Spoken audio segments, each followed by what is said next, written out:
Hi everyone, my name is Erin Hilton and I'm going to be showing you the basics of the interface of Adobe Premiere Pro and how to make sense of all the buttons and windows and things that you see when you start.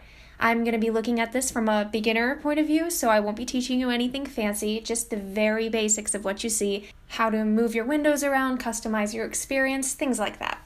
Down here you have all your old projects, but we're going to be starting a new project for this tutorial. Let's go ahead and just call it tutorial. So you can browse and choose where you want the video to be saved to. We're not going to mess with any of these things, though you're welcome to do that if you want. Alright, so our new project is open and it's a lot to look at, trust me, I know. What you see when this new project window opens up will likely be very different from what I'm seeing right now. This is a custom interface that you see right now. I made this. I'm going to show you how to do that in this tutorial. There are just a few basic windows here. The first one over here is this media editor. If you double click on a media clip that's in your timeline or your media browser, you can closely edit it frame by frame. It just kind of makes things a little bit easier. And that's all that window does. So this is the next window that we'll be looking at. It's the project window. So I'll just make that a little bit bigger. So the first area up here that you see says project tutorial. That's the name of our project. And what's displayed here is media that's actually present in your timeline right now. And since we have nothing present in our timeline right now, nothing's showing up in that one project tab. So to get those clips, you can go into the media browser, and as you can see, that's just your hard drive. So you can click through there to find exactly the clips that you want to import into your video. I'm just going to go ahead and find something of mine. And I found a lovely sunrise video from one of my beach vacations. So I'm going to be using that. All I do is just click and drag and drop it from the media browser into my timeline. So if you double click on it, you will see it over there in that media window where you can go by frame and edit it up there. But like I said, I don't really use that, so I'm just going to minimize that a little bit. So after you drop your media to your timeline, you can right click to see a couple options. You have cut, copy, clear is delete. These ones at the bottom are Reveal in Project and Reveal in Explorer. Reveal in Project will show you in the Project tab where that media clip is, so that's useful if you're looking for the one that you're specifically editing. Maybe you made a cut you don't like, you messed it up in some way, you just want to drag and drop and start all over again. Same thing can be said for the Explorer tab, except it goes into the media browser, it searches through Explorer in your hard drive, and locates the media clip there. Those are kind of the highlights of the options you have when you right click on a media clip. On each of these tracks you see a couple options. The little eye icon here gives you the option to mute a specific track. You can do the same thing for an audio track. Down there, if you click the M, it will mute it. If you click on the little microphone, you can do a voiceover and import it directly into that audio track. So those are kind of the important things that are attached to the track names right there. Also, if you right click on the track area, you'll see that you can add a track, delete a track, and also you have this little customize feature. It's a great customization tool so that you're not overwhelmed and you're only seeing exactly what you think you might use. Unlike some other video editing programs, you can't click on other places on the timeline to move your scrubber over there. You have to actually click on it and drag it. Been a really difficult thing for me to adjust to. I think it's pretty inconvenient, so that's an important thing to note. You can move along your timeline by taking this little bar that's at the bottom and just dragging it left and right to move up and down your timeline. You can also move left and right across your timeline by scrolling on your mouse or trackpad. You can zoom out of your timeline by clicking on the edge of the little bar and making it bigger. And you do the same thing in reverse to zoom back in. You just make that little bar smaller. So up here is your preview window. This is where you can see the frame that you're currently looking at. It's your play preview. As you can see, there are a couple buttons down here, so I'm just going to touch on the most important ones. This is, play. This one will move you forward a frame. This one will move you backward a frame. That's helpful for getting exactly where you may want to snip a clip. If you're very precise and you want a very particular frame, or maybe the frame right before a quick change of scene, then you can do that by using these forward and backward frame tools. This button will take you back to the beginning of your video, and this button will take you to the end of your video. This button toggles on comparison view, so you can see the beginning of your clip and the end of your clip. That's another way to help avoid awkward scene changes and things like that.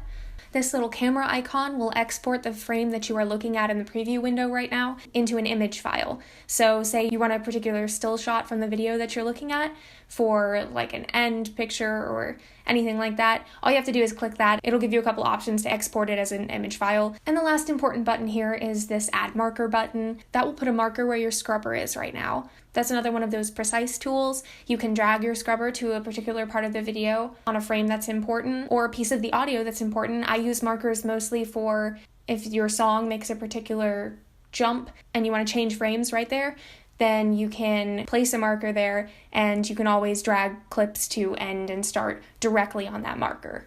So then at any point, if you're anywhere else in the video, all you have to do is click on the little yellow marker icon and it'll pop you right back there to that exact frame. So these scroll bars on the right of your timeline are literally just there to make particular tracks bigger or smaller depending on how much you want to see. So that's just a customization thing. It's the same concept as the little scroll bar that's down below, bigger, smaller. So these buttons that are in this window off here to the left of your timeline, these are some very important buttons. So I'm going to highlight the really important ones out of here. So right now we're on this selection tool. That's just so you can click on things, drag your little scroll bars around. For all that sort of stuff, you need the selection tool. Fairly obvious, but that's what it's there for. Most of the time, you'll be using the selection tool. The really important one here is this razor tool. So you can click anywhere on your media with the razor tool to split it into 2 different frames. You can do it on your actual scrubber or you can do it just anywhere on the media clip. I'm going to Control Z my way out of those cuts. The pen tool is kind of fun. You can just draw on your preview window and it will create an overlay over your video of that thing that you were just drawing, and you can go back in to edit that. So if you're artistically talented and you want to create that, it's a pretty easy and quick way to do that. So then we have the hand tool. The hand tool will help you easily move left and right on your timeline just by clicking and moving left and right. That's pretty much the only use for the hand tool. So if that's just easier for you than scrubbing left and right with the little bar at the bottom, then you can use the hand tool. And the last feature down here is the text option. We'll be covering text in another video in this tutorial series, so we're not going to look at that now, but that's a really quick way to add text to your timeline. Okay, so the most important button above the track names here, and the rest of these you can pretty much ignore, is this snap button, the one that looks like a magnet. So when you first open your project, you will likely have this button toggled off, which means, and let me grab another clip here, which means if you put another clip in and you want it to snap to the end of the first clip, you will have to guess where the end of the first clip is. It will give you a little bit of a hint in the preview window. When you finally get there, it'll have it off to the left side, but that's still a lot of guesswork.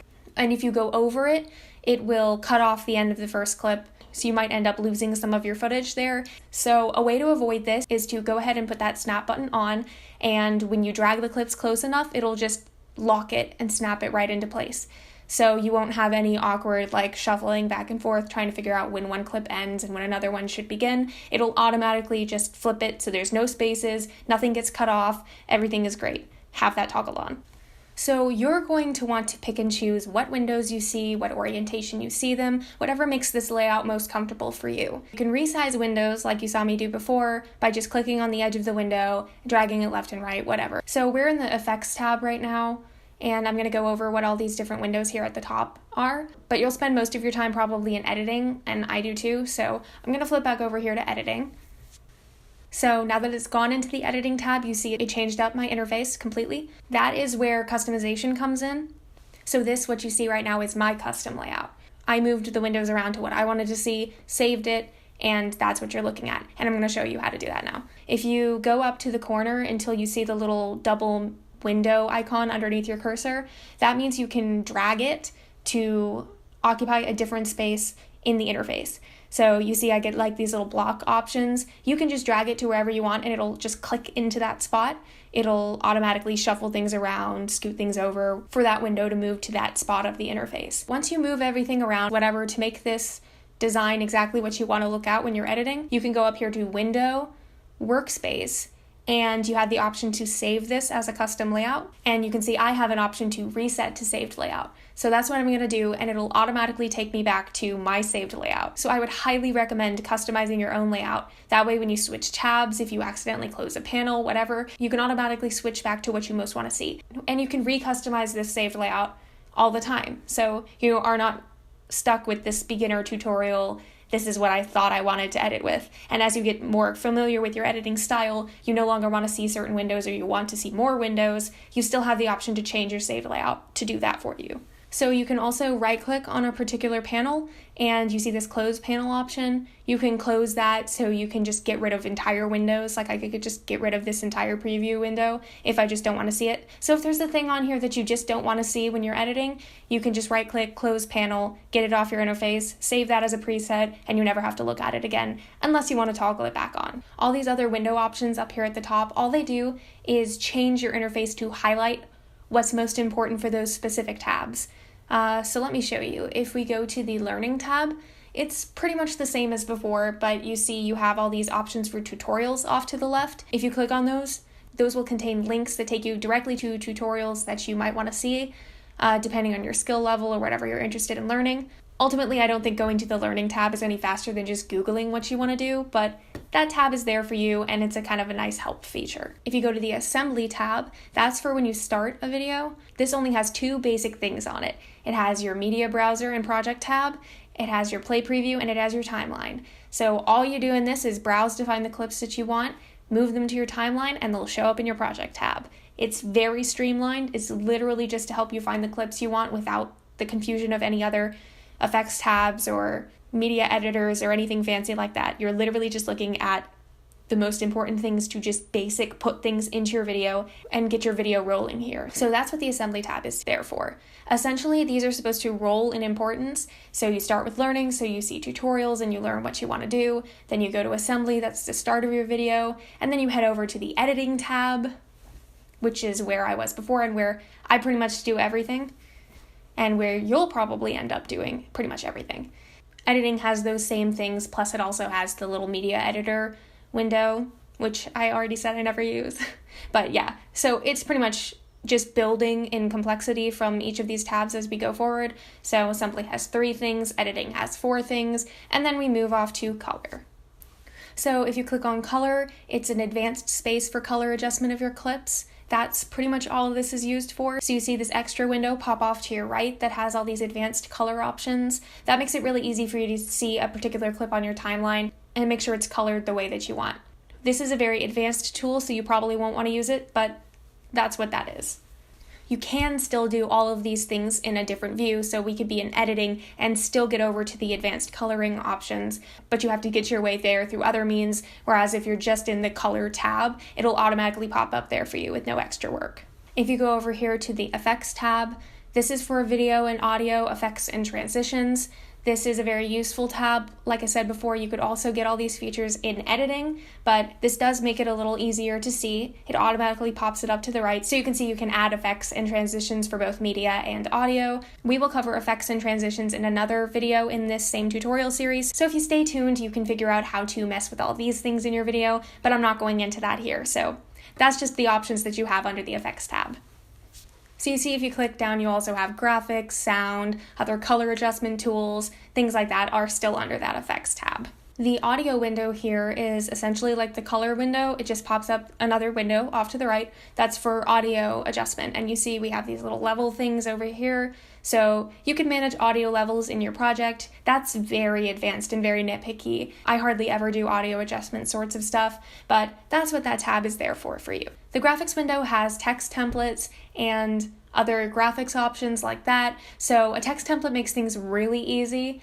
You can just drag this template into your project and you have like really legit looking credits. These are automatically imported via Adobe. You can use those in your project very simply, and those are located for you under the graphics tab.